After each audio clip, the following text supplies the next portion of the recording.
My new job is the night shift at this secluded Christmas tree farm. My only instructions were a cryptic list of rules the management left for me. I'm starting to think these rules aren't for my safety. They're to keep the trees from realizing I'm here. It all started last week when I saw the ad. I should have known it was too good to be true.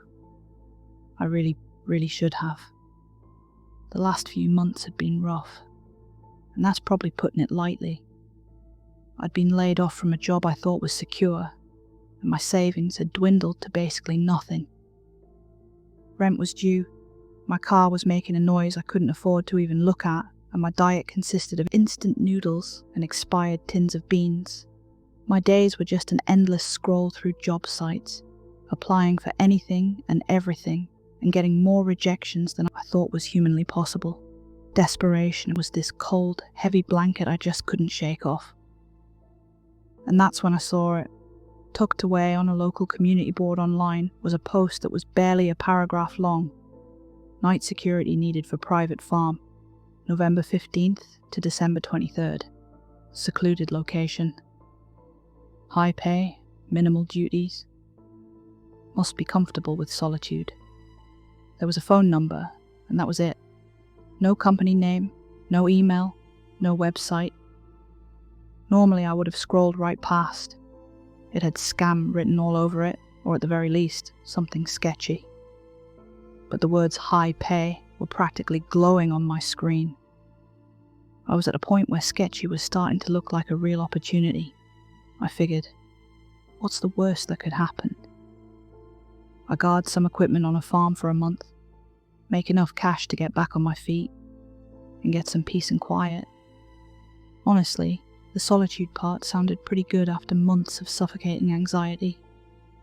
I called the number. A man with a gravelly, tired voice answered on the second ring. He didn't bother to introduce himself. I just told him I was calling about the job. "You available to start tonight?" he asked, his voice crackling over the line. I was a little taken aback. Yeah, I am.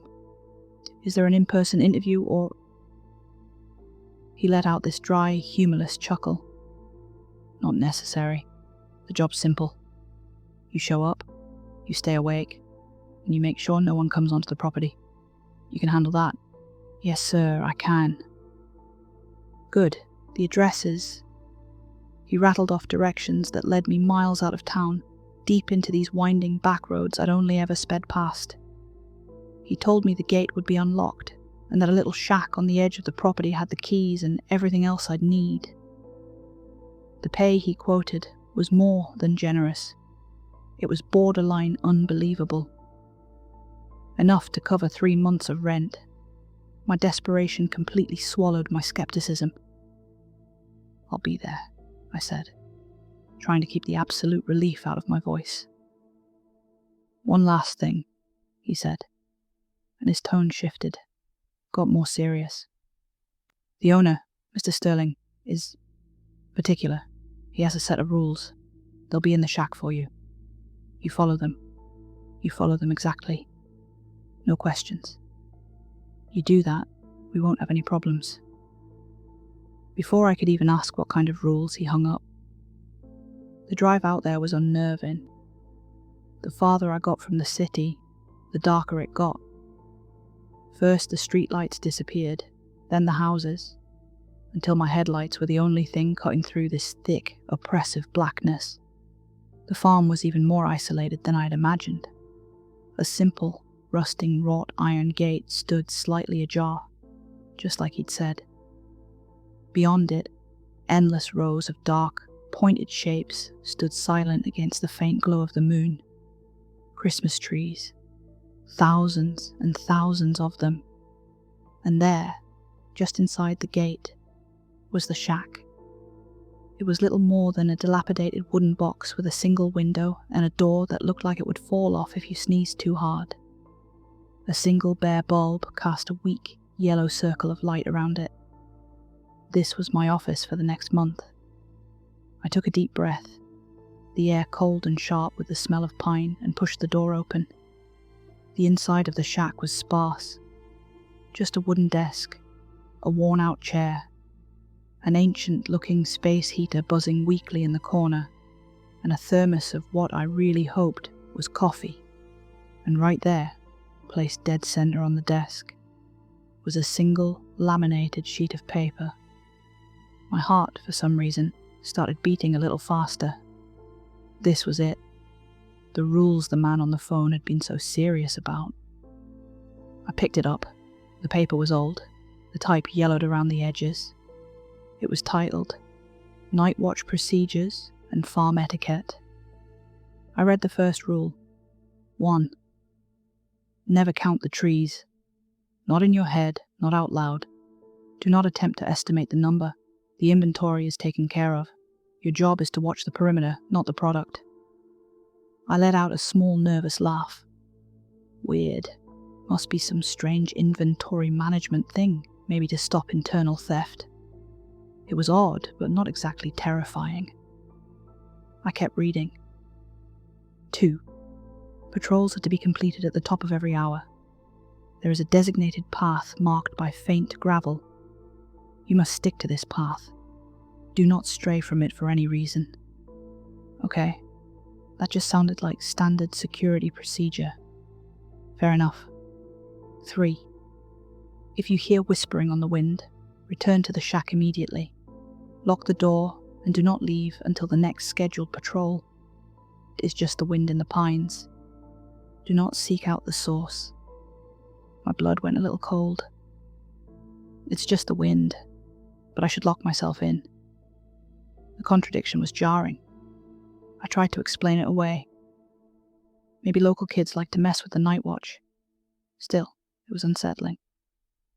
4. Your eyes may play tricks on you in the low light. If you see a tree that appears closer to the path than you remember it being, pretend you didn't notice. Do not stare at it. Complete your patrol as normal, and do not look back. This was the one that made the hairs on my arms stand on end. This wasn't about pranksters. This wasn't about inventory. My eyes don't play tricks that specific. A cold knot of dread started to form in my stomach. What kind of job was this? 5. On occasion, you may see a tree with ornaments already on it. This is not one of ours. It is not for sale. Do not approach it. Acknowledge its presence with a single silent nod, then continue on your patrol. Do not shine your flashlight directly at it for more than a second. I read that rule 3 times. A tree, with ornaments, out here in the middle of nowhere, in a field of thousands of unsold trees. My mind was scrambling for a rational explanation. A memorial, maybe? Some weird local tradition? But the instruction... This is not one of ours. The implication was that something else was putting them here, and the single silent nod felt like some bizarre ritual, a sign of respect. Respect for what? 6. The generator that powers the shack lights is old. If it fails, and the lights go out, stay inside the shack. Lock the door. Do not go outside in the total darkness for any reason, no matter what you think you hear. Every instinct in my body was now screaming at me to get back in my car and just leave. This list wasn't a set of procedures. It was a list of warnings. Every rule hinted at something that defied logic. But then I thought of my empty bank account and the eviction notice taped to my apartment door. I couldn't leave. I just couldn't. I had to believe it was all just the owner's eccentric way of hazing the new guy. I had to. So, I took a sip of the lukewarm coffee from the thermos, grabbed the heavy flashlight from the desk, and waited for the clock to hit the top of the hour. Time for my first patrol. The first 2 nights were painfully quiet, and in that silence, my imagination just ran wild. Every gust of wind through the dense rows of firs and pines sounded like it could be a whisper. Every shadow cast by the weak moonlight looked like it was moving. The forest bordering the farm was just a solid wall of black, and I couldn't shake the feeling that something was watching me from it. I stuck to the rules, to the absolute letter. I walked my patrols on that faint gravel path, my flashlight beam cutting a nervous path in front of me. I kept my eyes forward, actively avoiding looking too closely at the trees. I didn't count them. I didn't even let my gaze linger long enough to get a sense of their number. It was just a dark, imposing sea of pointed shapes. On the third night, the wind picked up. It howled through the trees, a low, mournful sound. And mixed in with it, I heard it. Faintly at first, so quiet I thought I was making it up. A soft, sibilant sound, whispering. I froze, my heart hammering against my ribs. Rule 3. If you hear whispering, return to the shack immediately. It sounded like it was coming from everywhere and nowhere at once. It wasn't words, just the sound of words, like dry leaves rustling together. My rational brain was screaming, "It's the wind, it's just pine needles rubbing together." But the part of my brain that had read the rules knew better. I turned and walked as fast as I could without breaking into a run, back to the shack. I slammed the door, threw the flimsy bolt, and spent the next 45 minutes with my back pressed against it, just listening to the wind and the whispers outside. The fourth night was when it all became truly, undeniably real. I was on my 2 a.m. patrol, the moon was gone, hidden behind a thick blanket of clouds, and the darkness was deeper than usual. By now, I knew this stretch of the path pretty well. There was a large, distinctive Scots pine on the left, one with a crooked top that stood a good 10 feet from the gravel. It was my landmark for the halfway point.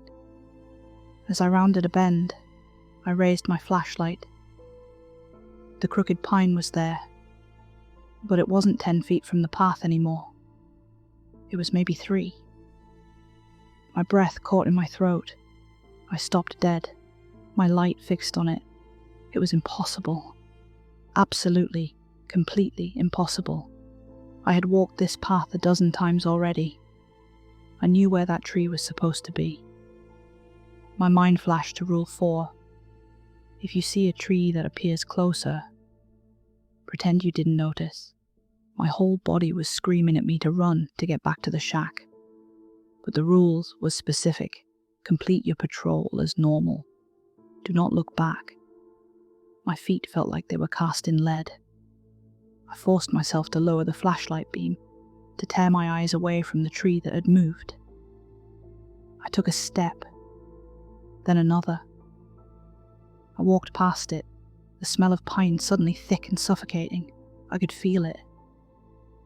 I can't explain how, but I could feel the tree's presence like a physical weight, a silent, attentive pressure to my left. I swear I could feel an unnatural cold coming off of it.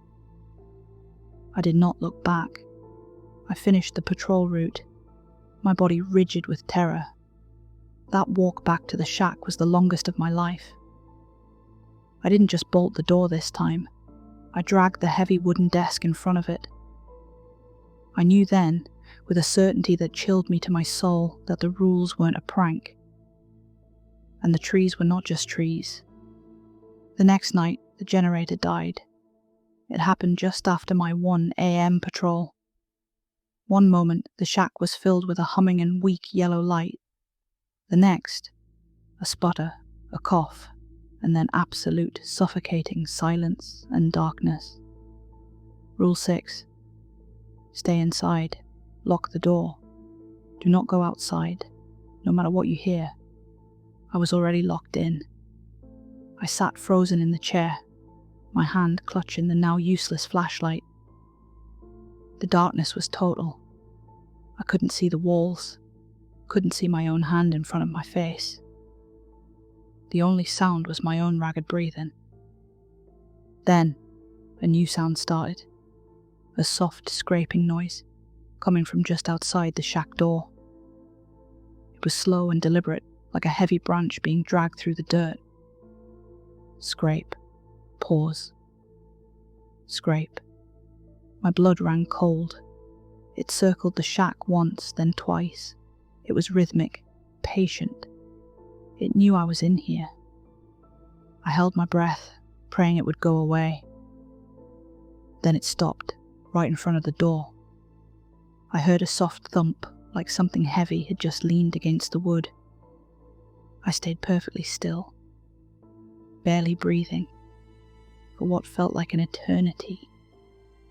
After maybe 10 minutes, the generator sputtered back to life with a loud groan. The single bulb flickered on. The sound outside was gone. I waited, listening, for a long, long time before I dared to move the desk and peek outside. There was nothing there, just the silent rows of trees. But when I looked at the door, I saw it. A long, deep scratch mark gouged into the wood, splintering the old paint. It started near the top of the door and dragged all the way down to the bottom. I was coming apart at the seams. I wasn't sleeping. During the day, I'd drive back to my apartment and just stare at the walls, jumping at every little creak in the building. Then I'd have to force myself to drive back to that damned place. I was living on coffee and pure fear. I had followed every rule, no matter how much it terrified me. I had ignored moving trees, and I cowered in the dark while something scratched at my door. I thought if I just kept my head down, if I just obeyed, I could get through this. It was my second to last week. The cold had deepened, and a light frost covered everything, crunching under my boots. I was on my midnight patrol, the air so still and frigid it hurt to breathe. And then I saw it, deep in a row of Fraser firs, maybe 30 yards off the path. One tree stood out. It was decorated with ornaments, not the bright plastic ones you see in stores, but old-fashioned glass baubles, silver and a deep blood red. They didn't reflect my flashlight beam. They seemed to swallow the light. They glimmered with their own faint internal glow, like dying embers. Rule 5. This is not one of ours. Do not approach. Acknowledge its presence with a single silent nod. A wave of pure, primal fear washed over me. This was different from the other things. This felt significant, like a test. My heart was a drum against my ribs. I stopped walking. Standing there on the gravel path, I gave a single, slow, deliberate nod towards the decorated tree. Then I made the biggest mistake of my life. As I turned to continue my patrol, my light swept across the base of the tree. Something was there, half hidden in the frosted grass. It was small and dark. It looked like a wallet, or maybe a phone.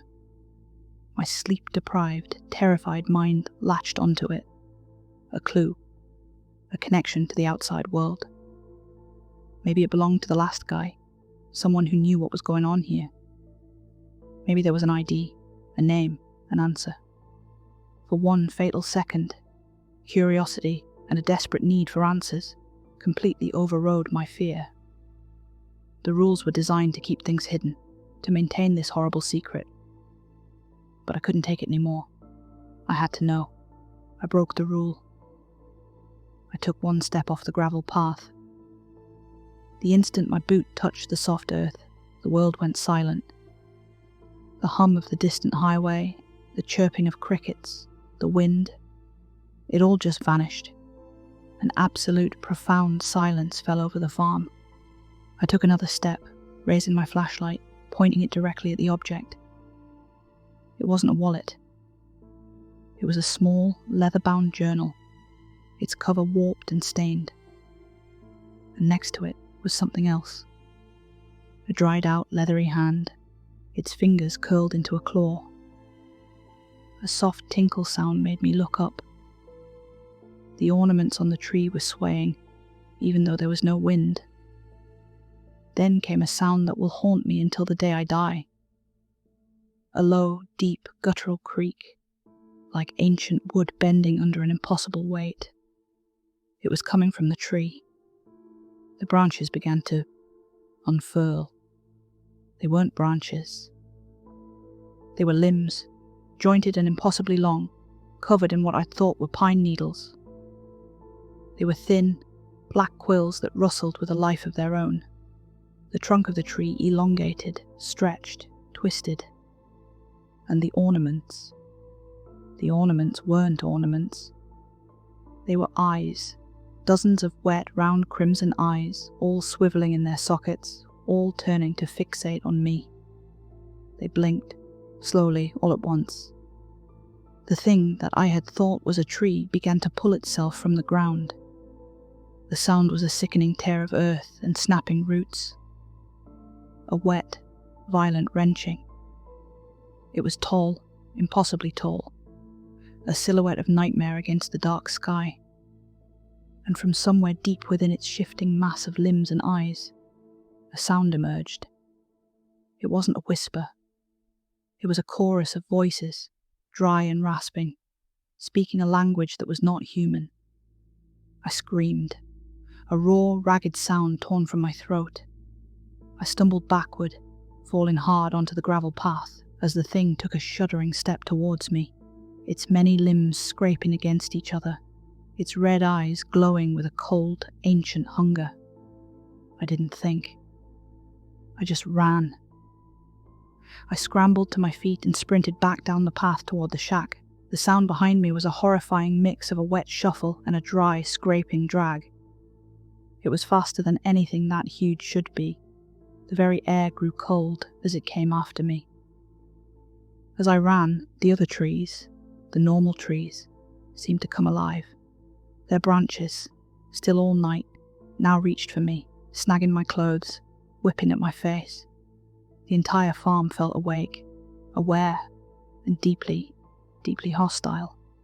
The whispers were back, but now they were a deafening roar of sibilant voices coming from every direction. I burst through the door of the shack, slammed it shut, and threw the bolt. I didn't stop there. I shoved the heavy desk against it with a surge of pure adrenaline.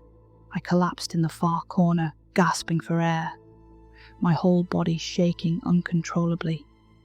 The shuffling sound stopped outside the door. For a moment, silence. Then a tremendous thud struck the door, making the entire shack shake. Then another. It was hitting the door, a rhythmic, brutal assault. The old wood splintered, and a crack appeared near the lock. The whispers were right outside now, pressed against the door. I could almost understand them. They were promises of pain, of cold, of being rooted in the dark earth. They were telling me what they were going to do to me. And that's when I understood the horrifying truth. The rules weren't for my safety. They were a treaty, a fragile peace accord. Don't count us, and we'll pretend we're not here. Don't look too close when we move, and we'll let you pass. Acknowledge us, but don't see us, and we will remain dormant. I hadn't just broken a rule. I had broken the truce. I had seen it, and now it, and all the others, had seen me. The assault on the door went on for what felt like hours. I stayed huddled in the corner, my eyes screwed shut, hands over my ears, just rocking back and forth like a little kid. And then, as the first faint hint of grey light began to creep over the horizon, it just stopped. The banging ceased. The whispers faded. Silence returned. I didn't move for a long time. Not until the sun was fully up, casting long, normal-looking shadows across the farm. With trembling hands, I pushed the desk away. The door was nearly destroyed, splintered and buckled inward. I cautiously pulled it open and peered outside. The farm looked completely normal. Sunny, blue sky. The trees stood in their silent, orderly rows. The torn-up earth, where the creature had pulled itself from the ground, was just undisturbed soil. The ornamented tree was gone. It was as if it had all been a nightmare. But the shattered door and the deep gouges in the wood told me it was real. I didn't hesitate. I left everything. I ran to my car, my keys shaking so badly I could barely get them into the ignition. I didn't pack. I didn't look back. I just drove. I tore out of that gate and sped down the country road, putting as much distance as I could between me and that place. I was halfway back to the city when my phone buzzed. Unknown number. The manager. I ignored it, my heart pounding. It buzzed again. And again. I finally pulled over, my hands shaking too much to drive. A text message popped up on the screen. With a sense of pure doom, I opened it. It was from him. It said, "You saw it, didn't you? You can't leave. They know you now.